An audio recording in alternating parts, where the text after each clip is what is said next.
नमस्कार दोस्तों। काफ़ी टाइम से एक ऐसा टॉपिक था जो मेरे माइंड में चल रहा था, जो कि काफ़ी पॉपुलर टॉपिक भी है, बट इसके ऊपर मैंने बात नहीं करी क्योंकि इसके बारे में शायद आप कई बार जानते भी होंगे। बट एक बार इसके बारे में थोड़ा सा बात करना ज़रूरी भी है क्योंकि कई सारे लोग यहाँ पे हैं जो ऐसा कहते हैं कि हमने सबको सुन रखा है, बट हमारी ज़िंदगी में हमारे जीवन में कोई परिवर्तन नहीं हुआ। सबसे पहले तो सुनने से मात्र कोई परिवर्तन नहीं होता किसी के अंदर, ये समझना ज़रूरी है। पहले जो सुना गया है उसको अप्लाई करना ज़रूरी है।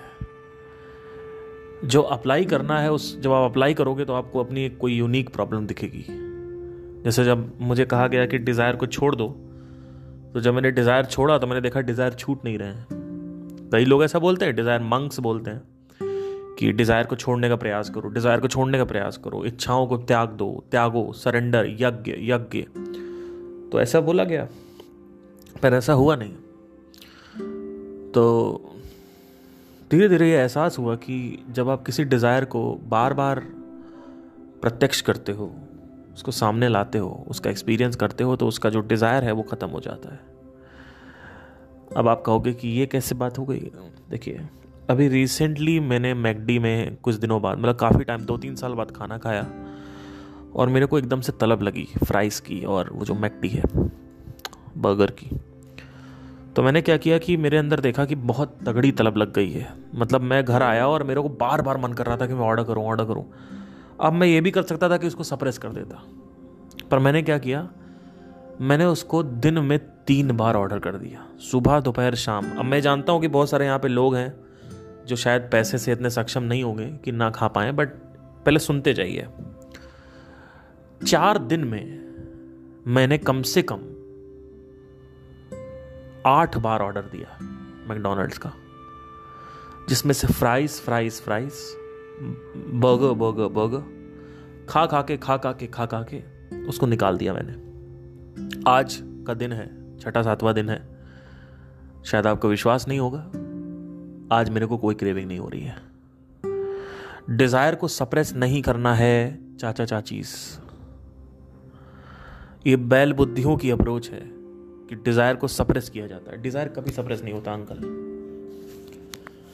डिजायर को सप्रेस करना एक मूर्खता है। डिजायर को जितनी जल्दी हो सके उतनी जल्दी निकाल दो। तो क्या आप सारे डिजायर को पूरा करा जा सकता है? कि क्या पता आपको मिलियनेयर बनना है, तो क्या मिलियनेयर बन के ये पता किया जा सकता है? क्योंकि हर किसी को मिलियनेयर बनना पॉसिबल नहीं है। सारे डिज़ायर 10,000 डिज़ायर्स हैं। अब क्या बैठे बैठे 10,000 डिज़ायर्स को पूरे करोगे क्या? किसी को रशियन चाहिए, किसी को नेपाली चाहिए, तो क्या ये सब पूरा करोगे क्या? डिज़ायर को पूरा करने के लिए लेवल 1 और लेवल 2 पे लेवल 3 मैक्स कर लो। एक गर्लफ्रेंड बना लो, सेक्स कर लो, एक और गर्लफ्रेंड बना लो, सेक्स कर लो, एक और गर्लफ्रेंड बना लो, सेक्स कर लो, खत्म। अब तुमको रशियन क्यों चाहिए? तुमको नेपाली क्यों चाहिए? ये जो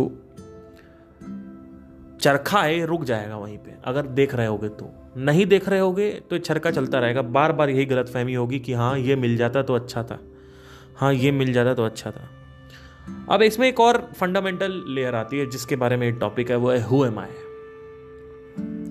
कि जब आप इस चीज का प्रत्यक्ष कर लेते हो कि मैं कौन हूं, कि मैं हूं कौन, मेरी आइडेंटिफिकेशन क्या है, क्या मैं शरीर हूं, क्या मैं स्पाइनल कॉर्ड हूं, क्या मैं ब्रेन हूं, क्या मैं आत्मा हूं, क्या मैं भगवान हूं, क्या मैं इंडियन हूं, क्या एशियन हूं, क्या मैं नॉन वेजिटेरियन हूं, क्या मैं वेजिटेरियन हूं, क्या मैं चेन्नई इंडियंस हूं, दिल्ली डेयर डेविल्स हूं, चेन्नई सुपर किंग्स हूं, क्या मैं राजस्थानी रॉयल्स हूं, क्या हूं मैं? तो इसको इन्वेस्टिगेट करना पड़ता है। इसको इन्वेस्टिगेट करने के लिए आपको कोई किताब पढ़ने की अभी ज़रूरत नहीं है। इसको इन्वेस्टिगेट करने का एक बड़ा सरल सा तरीका है और बहुत ही रियलिटी सिंपल है इसको देखना। अगर आप अपने शरीर को सिर्फ उठाएंगे, शरीर में से आप अपनी उंगली को आधा काट दीजिए और मेरी उंगली को आधा काट दीजिए, इसको माइक्रोस्कोप के नीचे देखेंगे तो क्या होगा? बता पाओगे कि मेरी उंगली कौन सी है और तुम्हारी उंगली कौन सी है? नहीं बता पाओगे। आप कहोगे डीएनए होगा। डीएनए मत देखो, डीएनए का कंपोजिशन देखो। क्या डीएनए की जो कंपोजिशन है क्या मेरी और आपकी अलग है? स्ट्रक्चर अलग है, कंपोजिशन की बात कर रहा हूँ। स्ट्रक्चर तो अलग मिलेगा आपको, मेरी वॉइस अलग है, राइटिंग अलग है, चलने का पैटर्न अलग है, बात करने का पैटर्न अलग है, मैं तेज़ बोलता हूँ, मैं धीमे बोलता हूँ, आप तेज़ बोलते हो, मैं धीमे बोलता हूँ, ये सब अलग अलग दिखेगा, आप हर चीज़ अलग अलग दिखेगी। तो ऊपर तो नहीं देखना है, नीचे से देखना है सिर्फ। तो बॉडी को उठा के अगर आप देखोगे तो आप देखोगे कोई चीज़ ऐसी नहीं है जो सेम ना हो, सब सेम है। अगर इस दुनिया में हर कोई अलग अलग है, चाइनीज़ अलग है, एशियन अलग है, इंडियन अलग है, नाइजीरियन अलग है, अमेरिकन अलग है, पाकिस्तानी अलग है, तो सबको बुखार होने पर अलग अलग दवाइयाँ मिलनी चाहिए। लेकिन हर आदमी साला पैरासीटामॉल खा के सही हो जाएगा, क्यों? क्वेश्चन नहीं आया कभी किसी के अंदर। अगर इंडियंस अलग हैं और नाइजीरियंस अलग हैं, उनका जो लिंग होता है वो काफ़ी बड़ा होता है, हमारा छोटा होता है, तो आप कहोगे हम तो अलग अलग हैं। बेवकूफ़ हो तुम लोग। लिंग की ऊपर नीचे मत देखो, ये देखो कि लिंग का जो कंपोजिशन है वो क्या है। क्या स्पर्म है या फिर स्पर्म अलग अलग होता है सबका? ठीक है, समझने की ये कोशिश करो कि अगर कोई नाइजीरियन पैरासीटामॉल खाता है, अगर कोई इंडियन पैरासीटामॉल खाता है, तो क्या ये दोनों सेम बीमारी का इलाज करेंगे, या फिर अगर अलग होते तो अलग अलग पैरासीटामॉलें होती? लेकिन ऐसा कुछ नहीं होता है। क्या एक चाइनीज दाल चावल खाएगा जो पूरी जिंदगी नॉन वेज खाते आ रहा है, चमगादड़ खाता आ रहा है, सांप खाता आ रहा है, ऑक्टोपस खाता आ रहा है, स्क्विड्स खाता आ रहा है, चूहा खाता आ रहा है, कौवा खाता आ रहा है, कुत्ता खाता आ रहा है, क्या उसको हम दाल चावल खिलाएंगे तो क्या डाइजेस्ट नहीं होगा? डाइजेस्ट होगा। तो अगर सब अलग है तो सबका खाना पीना भी अलग होना चाहिए उस हिसाब से तो। लेकिन खाना पीना अलग अलग क्यों नहीं है? क्या इस दुनिया में ऐसा कोई इंसान दिखा सकते हो जिसके पेट में दाल चावल नहीं पचेगा? प्रॉब्लम क्या है कि हम सेंसेस में गुम हो गए। अगर हम सेंसेस को सिर्फ हटा के देखें, बुद्धि लगाएं, सेंसेस के थ्रू अगर देखोगे तो हर चीज अलग अलग दिखेगी। धरती, जल, अग्नि, वायु, आकाश, ये सब अलग दिखेगा, लेकिन बुद्धि लगाओगे तो सब एक ही है। अभी हम बुद्धि लगा रहे हैं, इन्वेस्टिगेट कर रहे हैं। तो what is the purpose of spirituality? The purpose of spirituality is to change the identification, to understand what is the self. क्या सेल्फ शरीर है, या शरीर ना होने के बाद भी सेल्फ बसता है? ये जानना जरूरी है। और क्या वो सेल्फ मेरा और आपका अलग अलग है या सबका सेम है? क्योंकि खाना पीना जब एक हो सकता है तो सेल्फ क्यों नहीं एक हो सकता? अगर आप फंडामेंटली देखेंगे तो इस दुनिया में हर चीज का एक सोर्स होता है, ये पहले सिद्ध करना जरूरी है खुद को। मॉलिक्यूल का सोर्स क्या है? एटम। एटम का सोर्स क्या है? क्वार्क्स। और नीचे जाओगे तो और है। ठीक है, दाल का सोर्स क्या है? What is the source of dal? पानी और मिट्टी और बीज, ये 3 सोर्स हैं। पानी का सोर्स क्या है? हाइड्रोजन।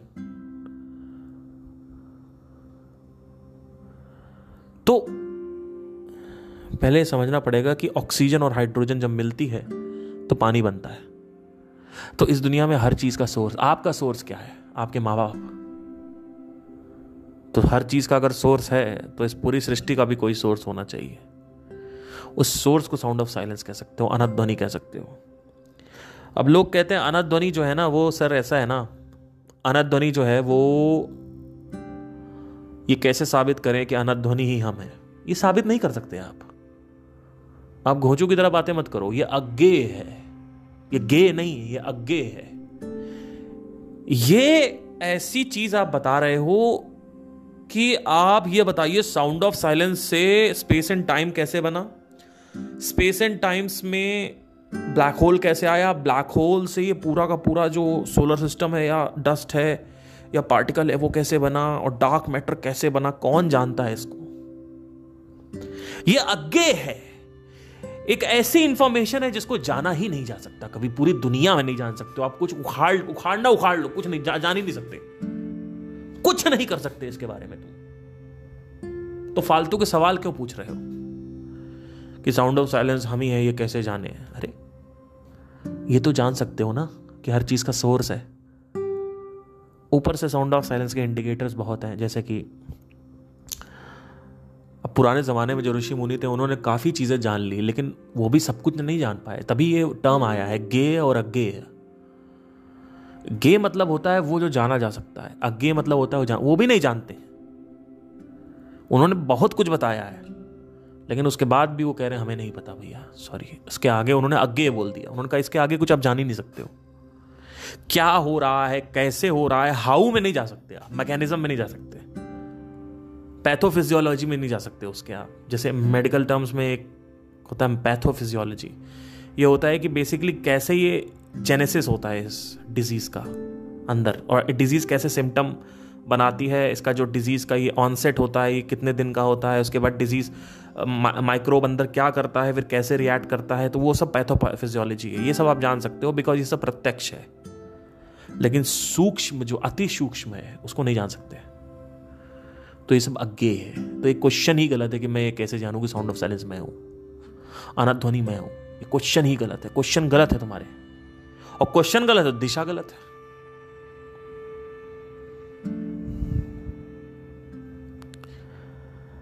तो क्वेश्चन दिशा देता है। पहले तुम क्वेश्चन से स्टार्ट करते हो, फिर एक दिशा मिलती है। अच्छा पूरब जाना है तो अब तुम पूरब की तरफ चल रहे हो। तो ये जितने भी लोग पूछते हैं अनाध्वनि है कि नहीं, या अनाध्वनि हम ही है, ये पूरब की तरफ भाग रहे हैं। अरे भैया घोचू, क्वेश्चन गलत है तुम्हारा। पहले ये समझो कि क्वेश्चन कैसे दिशा देता है आपकी यात्रा को, यही नहीं पता लोगों को। एल्बर्ट आइंस्टाइन से पूछा गया इंटरव्यू में कि सर ये बताइए कि अगर आपको 1 घंटा मिले और आपकी लाइफ इस पर डिपेंडेंट हो तो आप कैसे उस प्रॉब्लम को सॉल्व करेंगे। तो आइंस्टाइन ने कहा कि मैं पहले 55 मिनट क्वेश्चंस फ्रेम करूंगा, राइट क्वेश्चन ढूंढूंगा कि what are the right questions. Because if I talk about how to get into enlightenment, automatically you will say Kundalini. But this is not the right question to get the enlightenment. To get the enlightenment, you need to ask what is enlightenment, not how to enlighten. Because जब मैं enlightenment की बात कर रहा हूं तो आप कुंडलिनी कुंडलिनी कुंडलिनी सोच रहे हो, जबकि enlightenment की मेरी डेफिनेशन बिल्कुल अलग है।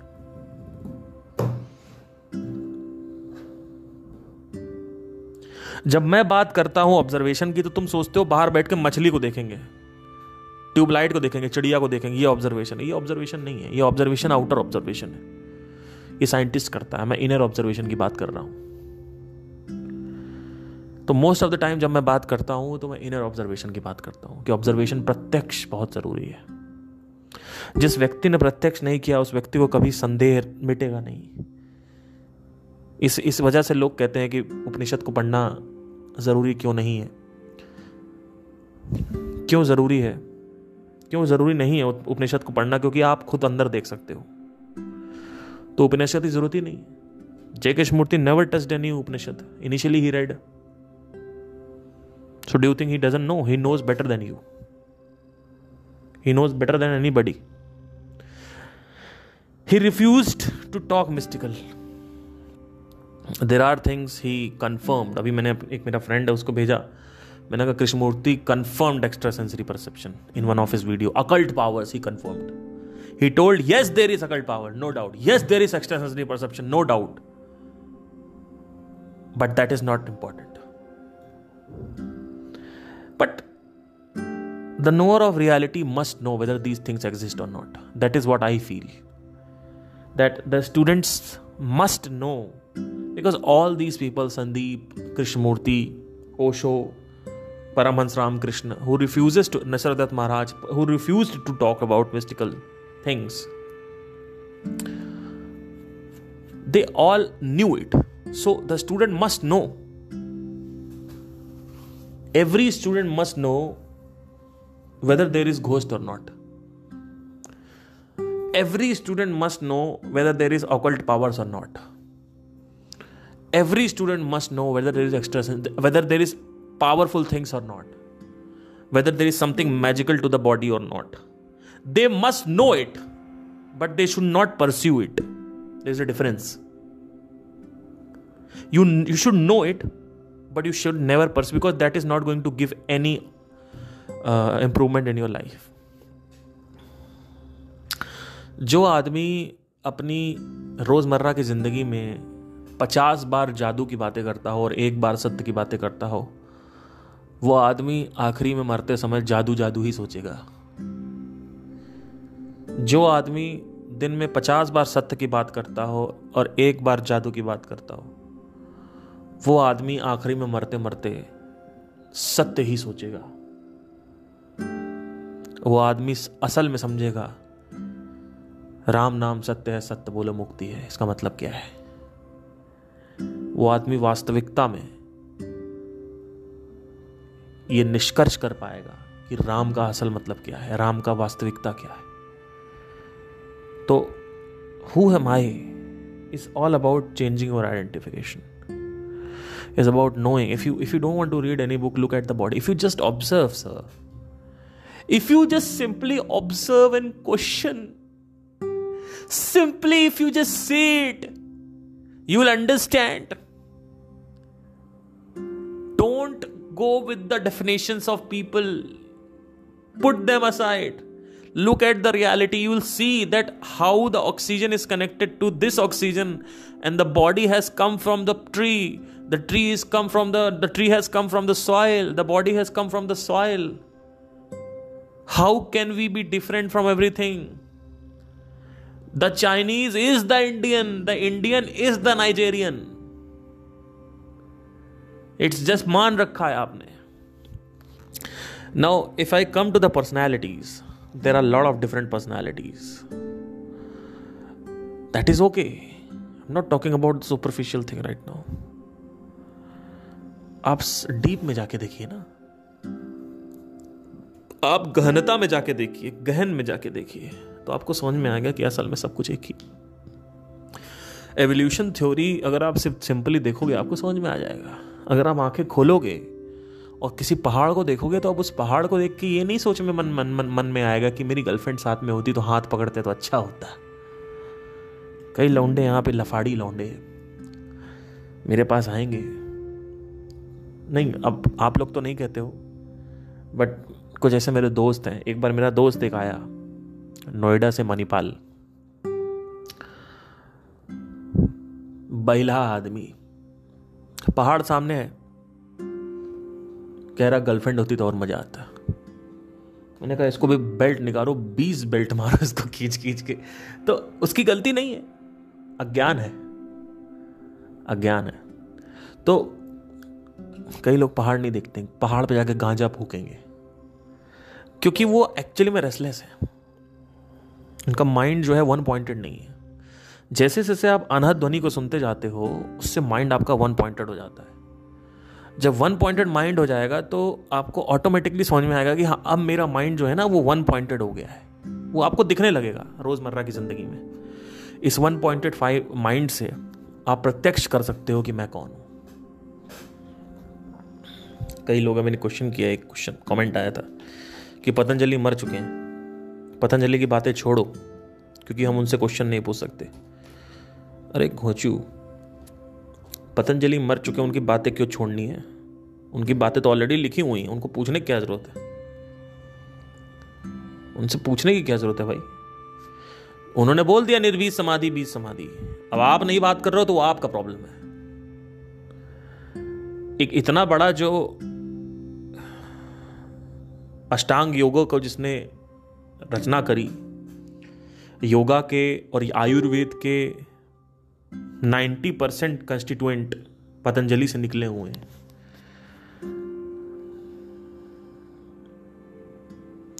रचना करी, खोज करी, खोज तो नहीं कह सकते हैं, रचा उसको। उनकी इतनी बड़ी बात कहना क्या यह मूर्खता है या सत्य है? उस आदमी ने चालू किया एंड नाउ योगा। दुनिया के सारे नाटक कर लिए, उसके बाद चालू हुआ अथा योगा, ऐसे करके कुछ था। तो आपको समझ में आएगा कि वो समाधि पद से उन्होंने चालू किया, सब कुछ चालू किया, बढ़िया था।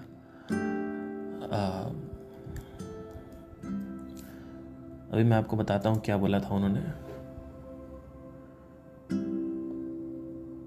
अथा योगा अनुशासनम, नाउ द प्रैक्टिस, अथा योगा अनुशासनम, now the practice of yoga begins. अरे बाप रे बाप, कह रहे हैं कि अब तुम्हारी प्रैक्टिस, मतलब अब तुमने सब झेल लिया, अब आओ, अब नाटक करो।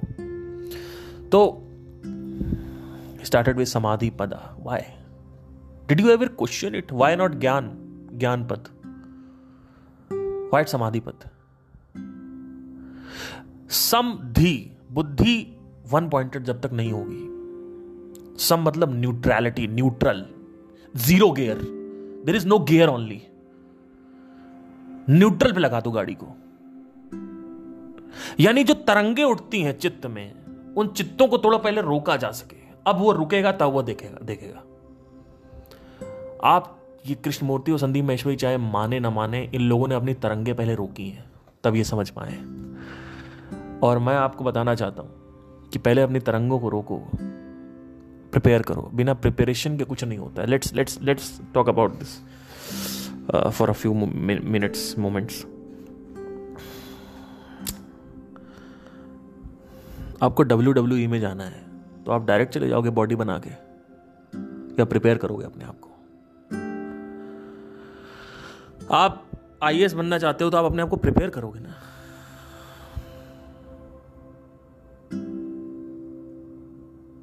आप स्काई डाइविंग करना चाहते हो तो पहले प्रिपेयर करोगे ना अपने आप को, कि पहले डायरेक्ट ही कूद जाओगे।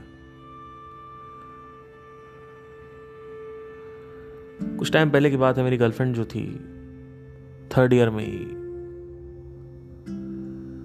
उसने मेरे को अल्टीमेटम दे दिया कि 4th ईयर में मैं किसी और से शादी कर लूंगी। मतलब बोला कि मैं तुमसे शादी नहीं, ये नहीं बोला था मैं तुमसे शादी नहीं करूंगी। तो मुझे पता चल चुका था 1.5 साल पहले कि ये भैया ऐसे करने वाले ही आ गया। तो I started preparing myself. I went into meditation deep. I am not telling you should go, I am just talking about myself right now. This is not the solution for everything. But there was certain preparation. There was some preparation, na? There has to be some preparation. So 1.5 years, I was prepared that she is going to leave me. But all of a sudden, suddenly, in 2019, my next girlfriend left me. All of a sudden, out of nowhere, out of the blue, out of no context, she told me that हमें relationship में नहीं रहना है. और मैं उससे अपने बच्चे पैदा करने के बारे में सोच रहा था तब तक. टोल्ड मी नहीं रहना है. और वो सडन एक झटका था, एक नॉन प्रिपेयर्ड स्टेट थी जहां पे एकदम से उसने मेरे को जॉल्टेड आउट कर दिया. She jolted out me from the relationship. Whereas previous one, जो 3rd ईयर मेरी गर्लफ्रेंड थी, she told me 1.5 years back only. तो it was a good thing, but वहाँ पे ज़्यादा पेन हुआ लास्ट वाले में. 2019 वाले में बहुत पेन हुआ. 2017 वाला जो था उतना पेनफुल नहीं था. ठीक है, तो था बट काफ़ी था वो भी, बट इतना नहीं था. इतना झटका एकदम से जो मिल गया ये नहीं था. So you should prepare yourself for who am I first. After that, investigate yourself. Just investigate, na. Whatever question is coming inside your mind, try to find out yourself. Why are you asking to me? जब मैं चालू किया तो मेरे अंदर एक question आया कि फिंगरप्रिंट अलग क्यों होते हैं, DNA अलग क्यों होते हैं. तो ये सब मैंने खुद निकाला. इसका जवाब तो ना कृष्णमूर्ति ने दिया है ना SM ने दिया है. तो find out by yourself. Okay.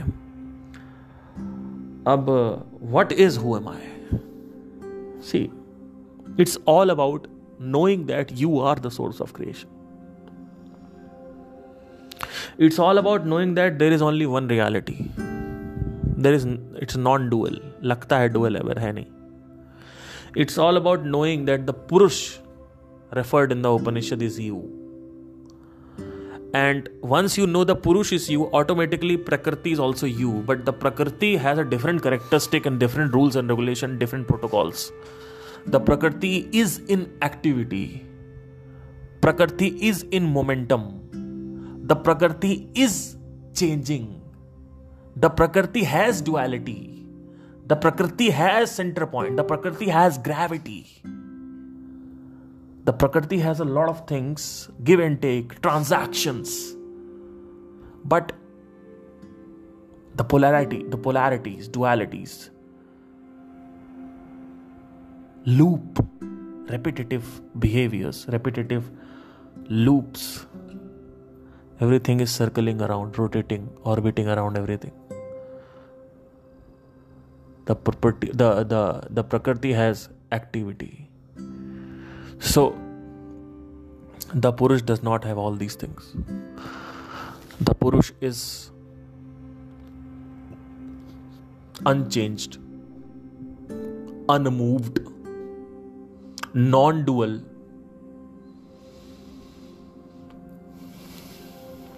There is no circularity of any kind. There is no circulation. There is no polarity. Nothing. The Purush is the one. Now, knowing all these things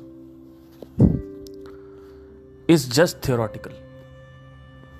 ये सारी चीजें जो भी हम जान रहे हैं, ये सब कुछ सिर्फ और सिर्फ आगम प्रमाण है या अनुमान प्रमाण है. Okay. So we need to understand that the Prakriti is understanding. There is a difference between understanding the theory. There is a difference between प्रत्यक्ष theory. So उस चीज को प्रत्यक्ष करने के लिए धीरे धीरे आपको इसके बारे में रोज सुनना है, 1 घंटे, 1.5 घंटे, 2 घंटे, और रोज अपना दिमाग लगाना है. धीरे धीरे आप इसमें गढ़ने लगोगे. जैसे जैसे आपके अंदर एक घुसता जाएगा आप एक घुसता है. और घुसने के लिए साधना का भी बहुत बड़ा यहाँ पे योगदान होना चाहिए. साधना को डिस्कार्ड नहीं करना है. फिर धीरे धीरे आपको समझ में आएगा आप कौन. अब आपको ये जब समझ में आ गया आप कौन हो, तो इसमें 2 चीजें होंगी. एक तो है कि आपके डिजायर ऑटोमेटिकली नीचे जाने लगेंगे.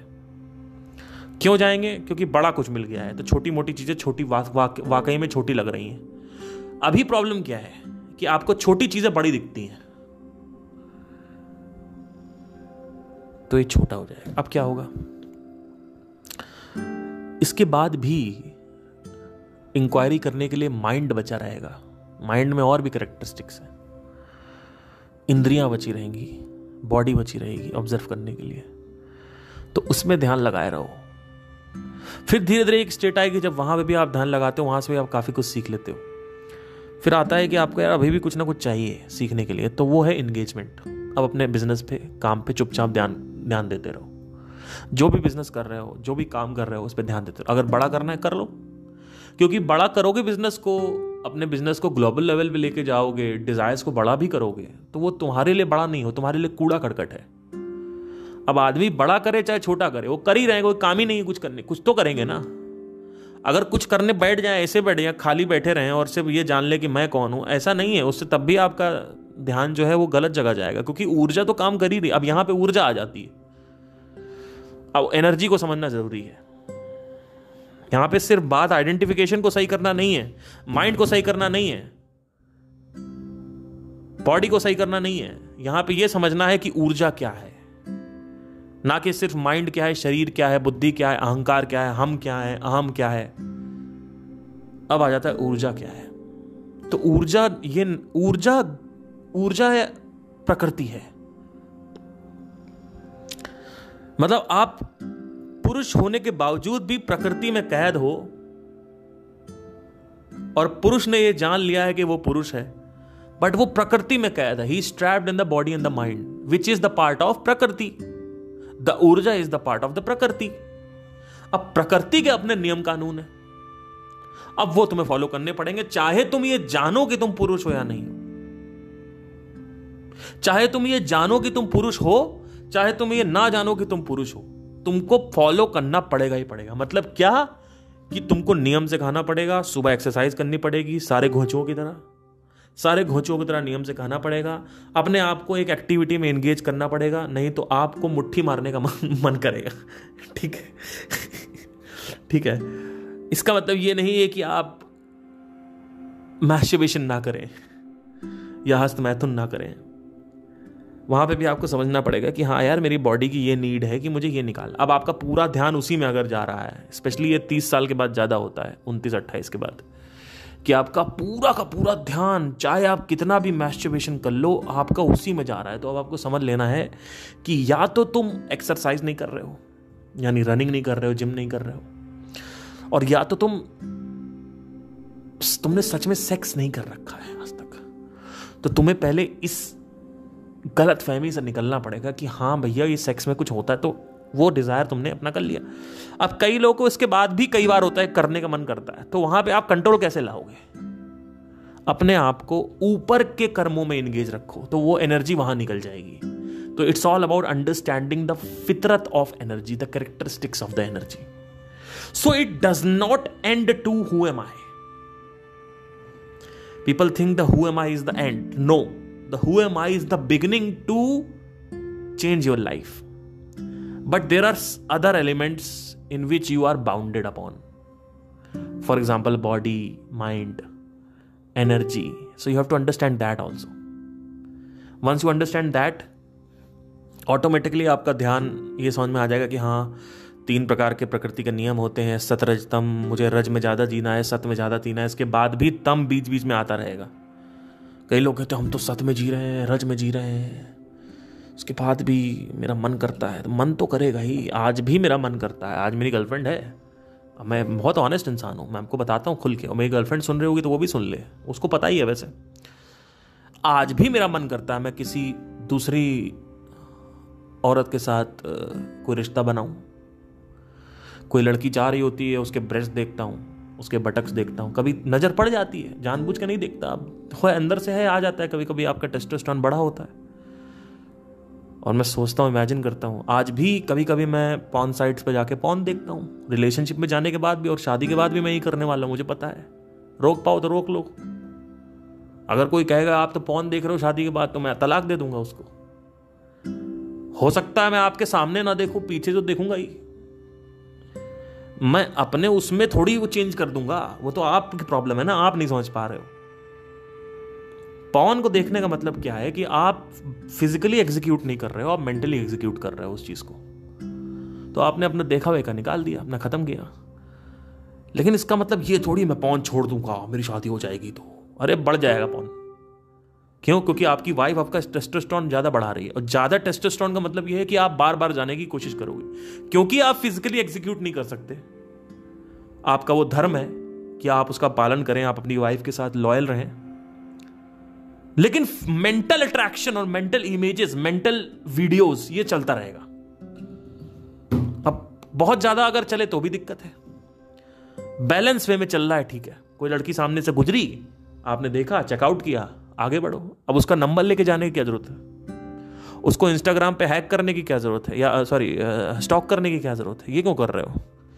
तब तो इसका मतलब है कि आप, भैया आपका इतना ज्यादा हो गया है कि आप कुछ नहीं रह पा रहे हो। इसका मतलब आप फ्रस्ट्रेटेड हो। इसका मतलब आपके अंदर अभी भी ये गलत फहमी है, ये माया है कि उस लड़की के पैंट के अंदर घुस जाऊंगा तो मजा आ जाएगा, राइट? तो चीजों को एज इट इज देख लो, उसको छेड़ो मत ना।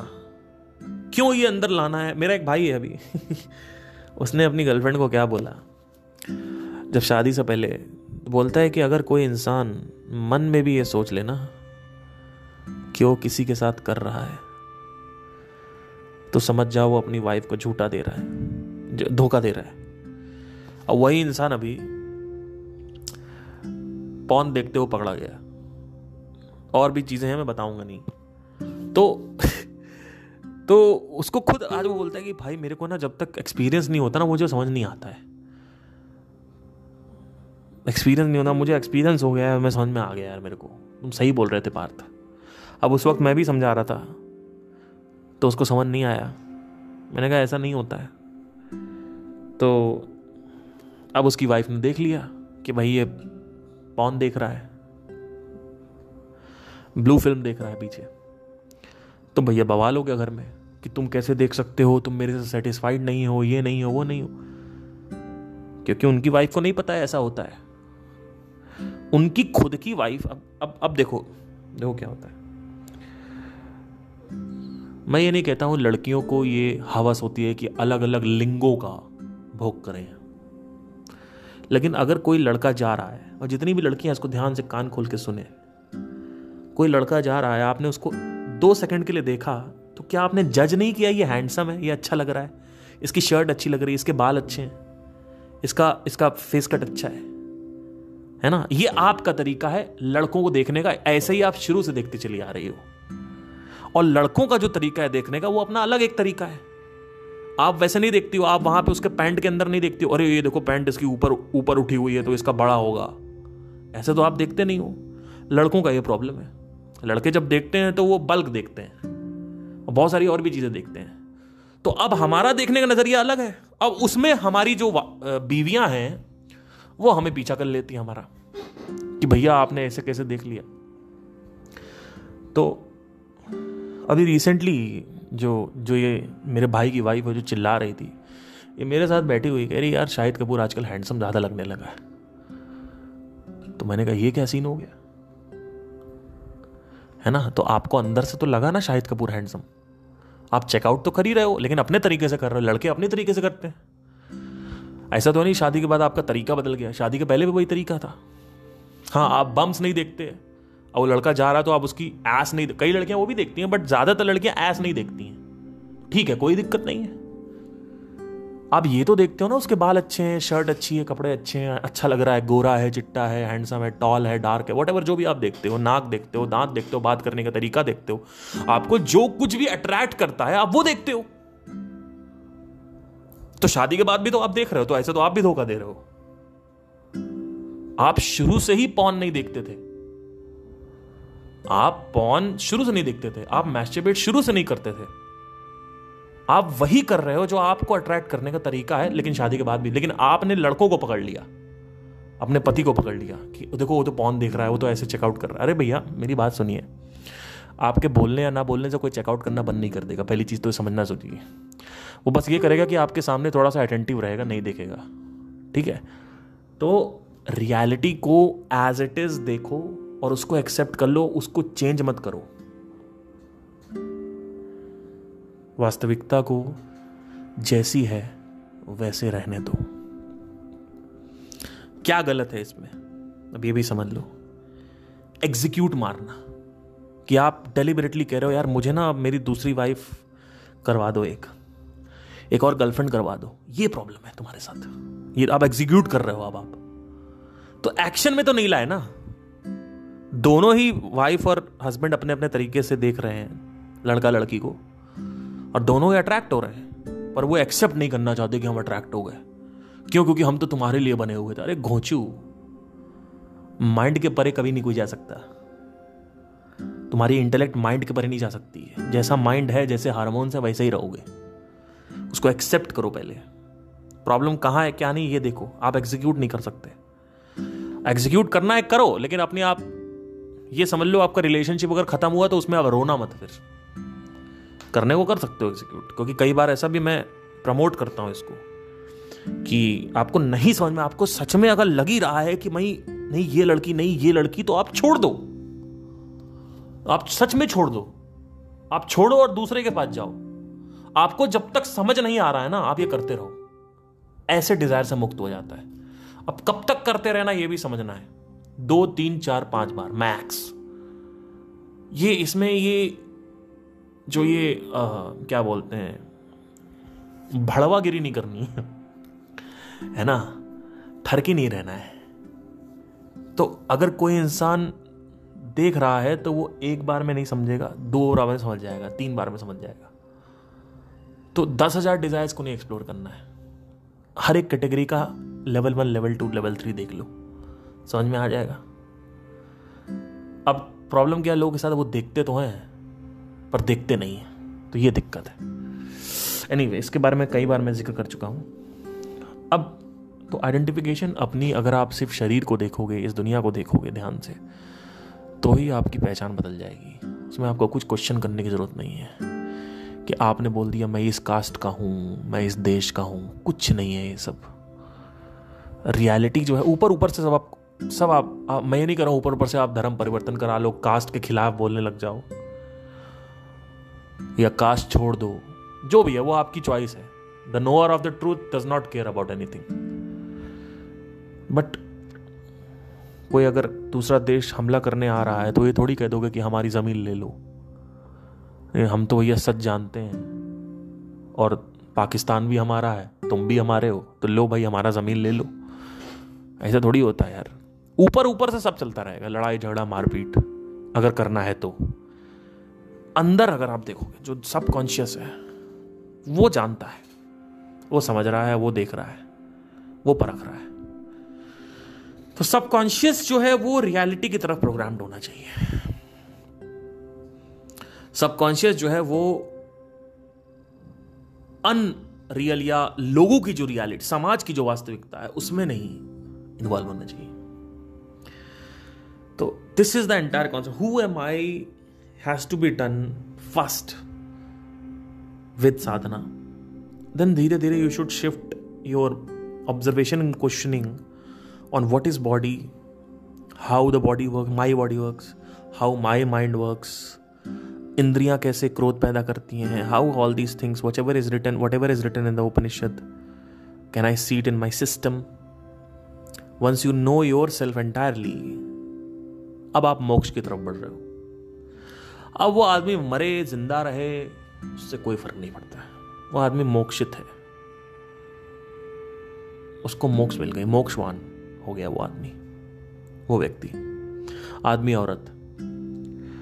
अब वो मोक्ष में ही है. अब उसका रिलेशनशिप चले तब भी वो ऊपर ऊपर से दर्द होगा, नहीं चले तो भी ऊपर ऊपर से दर्द होगा. घर में कोई बहुत बड़ी समस्या आ जाए तो ऊपर ऊपर से दर्द होगा. डीपली कोई चीज नहीं आएगी, क्योंकि बार बार उसका रिमेम्बरेंस आ जाएगी सामने कि मैं कौन हूं, कि ये सब नाटक चल रहा है, सब पिक्चर चल रही है. ये समाज की एक अपनी कहानी बना रखी है इन लोगों ने कि सिविल स्कोर नीचे गिर गया, सिविल स्कोर ऊपर गिर गया, फाइनेंशियल नीचे हो गया, फाइनेंशियल ऊपर हो गया, घर में ये प्रॉब्लम हो गई, घर में वो प्रॉब्लम हो गई. तो अभी रिसेंटली, अभी मैं इसको बताऊं या ना बताऊं, चलिए मैं बता देता हूं, माफी चाहता हूं जिन्होंने भी शेयर किया था. उन्होंने कहा कि हमारे घर वालों ने ना हमारा रिलेशनशिप पकड़ लिया है, और मेरे घर वाले ना मेरे पापा मेरे को बहुत गंदा अपशब्द बोल रहे हैं. अब वो अपशब्द इतना गंदा था कि मैं आपको बताऊंगा तो आप कहोगे यार ये क्या, कैसे बोल दिया. तो मैंने उसको सिंपल सी बात बोली, उस लड़की को, मेरे से बात की उसने. मैंने कहा देखो ऐसा ये सब टेम्परेरी है ना, और ऐसा भी कोई बहुत बुरा नहीं हो गया. अभी तुम 20-21 साल की हो, तुमको लगता है लाइफ में अरे क्या बोल दिया मेरे बाप ने, कुछ नहीं हुआ है तुम्हारी जिंदगी में. अभी तुमको पता ही नहीं है प्रॉब्लम होती क्या, ये प्रॉब्लम ही नहीं है, पर उस लेवल की नहीं है जितना तुम सोच रहे हो. तुमने इसको 100 आउट ऑफ 100 दे दिया. ये 100 आउट ऑफ 100 नहीं, 1 आउट ऑफ 100 है, और तुम बना देते हो उसको 100 आउट ऑफ 100. ऐसे आप लोगों की जिंदगी में भी प्रॉब्लम्स होती होंगी. इसको आप ना हर प्रॉब्लम को आप 100 आउट ऑफ 100 बना देते हो. मैं आपको बता रहा हूं ना, 100 आउट ऑफ 100 अगर हो गई ना प्रॉब्लम, तो मैं भी हिल जाऊंगा. मैं खुद हिल जाऊंगा, SM हिल जाएंगे, कृष्णमूर्ति हिल जाएंगे. ये होती है 100 आउट ऑफ 100. मैं आपको बताता हूँ 100 आउट ऑफ 100 प्रॉब्लम क्या होती है. जब आपके हाथ पैर काट दिए जाएं और आप जी रहे हो, बात कर रहे हो, लेकिन आप कुछ कर नहीं सकते हो. उसके ऊपर आपके घर वाले आपको बोझ की तरह देख रहे हैं. आपकी बीवी आपको छोड़ के चली गई, आपके जेब में पैसे भी नहीं है कि आप नौकर खरीद सकें, चाकर खरीद सकें. तो अब क्या करोगे आप? अभी भी आपके पास कुछ ऐसा है जो जिससे आप पढ़ के अभी भी आप अपने आप को अमीर कर सकते हो. अब ये क्या बात कही, कैसे देखो, आंखें और वो सब तो है ही है ना.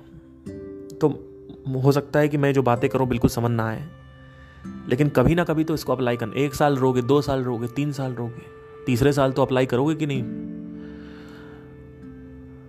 तीसरे साल अप्लाई करोगे. क्या है, बुक पढ़ोगे, अपने बहन को भाई को साथ में बैठा लोगे, कहोगे भाई ये कंप्यूटर पे ये ऑनलाइन बिजनेस चालू कर दिया बिजनेस, आपने चलने लगा, अपना फेल हुआ, ठीक है, अपना बात आप पढ़ सकते हो, आप बोल सकते हो. ये बहुत 2 चीजें आपको मिल रखी हैं. अब लेट्स से कि आप बोल भी नहीं सकते, आप सिर्फ पढ़ सकते हो, तो वहां पे भी चलो कुछ करा जा सकता है, लेकिन बहुत स्ट्रगलिंग हो जाएगा। अब लेट्स से कि आपके घर वाले बिल्कुल एकदम कुछ नहीं करना चाहते और एकदम छोड़ दिया है आपको, और ऐसे ही एक दिन आपको ले गए, आपका टॉर्चर हो रहा है, बहुत टॉर्चर हो रहा है, ठीक है, बहुत टॉर्चर हो रहा है। अब आप कोई एसएम की तरह कोई फॉलोअर भी नहीं थे कि आपका कुछ हेल्प कर सकें, आपकी कुछ नहीं, और टॉर्चर करे जा रहे हैं, और आपको एक दिन वो ले गए कहीं घूमने अपना जा रहे थे, तो आपको पीछे बैठा दिया कार में। अब आप बिना हाथ पैर के ना बोल सकते हो, सिर्फ देख सकते हो, और आंखों में आपके आंसू है, कोई आपकी सपोर्ट नहीं कर रहा है। तो एक जगह उन्होंने पहाड़ी के ऊपर कार रोकी, अपना वो लोग फायर वो करने लगे, है ना, फायर करने लगे अपना। कैसे आपने दरवाजा खोला, आप भी निकले, या चेयर पे बैठा दिया, आप भी निकले, आप ऊपर से कूद गए, खत्म, कूद गए ऊपर से आप, रेंगते हुए धीरे धीरे आप कूद गए, माँ चुदा, मतलब सॉरी ठीक है,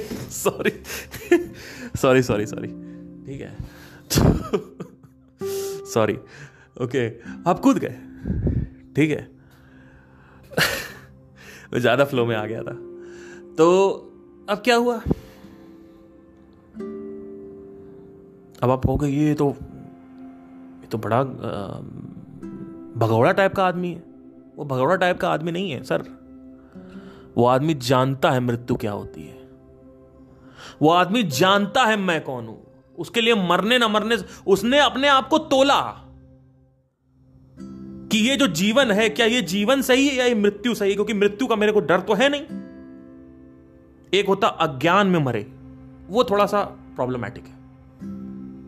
एक होता पहाड़ी पे थे, आपने देखा आपके घर वाले इतने आपको सिर्फ बोझ की तरह देख रहे हैं, आपको साला कुछ नहीं है, कोई कुछ चाहते मर जाए, कुछ आप कर भी नहीं सकते। आपने बहुत सोचा इस बारे में, आपने दरवाजा खोला नहीं, चेयर पे बैठे थे, नीचे गिरे, थोड़ा बहुत रेंगा आएगा, कूद गए, भाड़ में गया, है हिम्मत, कूद जाओ ना, खत्म। आपका जो ये सूक्ष्म शरीर है वो तो बचा रहेगा। ये होती है power of understanding who am I. उस आदमी को कूदने में डर नहीं लगेगा, वो आदमी 2 मिनट लगाएगा कूदने में। अब आप कहोगे तो सुसाइड हो रही है, तो नहीं, आप समझने की कोशिश करो किस सिचुएशन में है वो, किस परिस्थिति में है वो, जहां पे ना उसके पास कोई फॉलोअर है, ना पैसा है, ना घर वाले जो है पीवी छोड़ चले गए, पैसा भी नहीं है, घर वाले भी एकदम उसके साथ प्री ट्रीट कर रहे हैं उल्टे तरीके से, और रोज कुछ ना कुछ उसके बारे में गाली, उसके सामने गाली देते हैं उसको, ये करते हैं वो करते हैं, उसका हेल्प नहीं कर रहे हैं। या चलो ठीक है मम्मी पापा मर गए, अब अगर वो कहीं ऐसी जगह पे है जहां पे वो बिल्कुल एकदम घुटन फील करता है, रोज ना उसकी कुछ, रोज उसे पॉटी कर दे रहा है, रोज सूसू कर दे रहा है, 1-1 घंटे 4-4 घंटे 5-5 घंटे पॉटी पड़ी हुई है, खाना नहीं देता, कोई पड़ा हुआ है अनाथ आश्रम में, ऐसे ही पड़े हुए हैं। खत्म करो ना, खत्म करो, है हिम्मत तो पूरा कैलकुलेट करके वो कूदेगा। ऐसे नहीं, मैं नहीं करूं कि एकदम जब कोई ऑप्शन ना हो तो अब वो भी कर सकता है कि डॉक्टर से कहेगा pull the plug, pull the fucking plug, I don't care about it, pull the plug, I don't want to live, खत्म। I don't have the fucking desire to live, man. These people are living na, they are dying every day.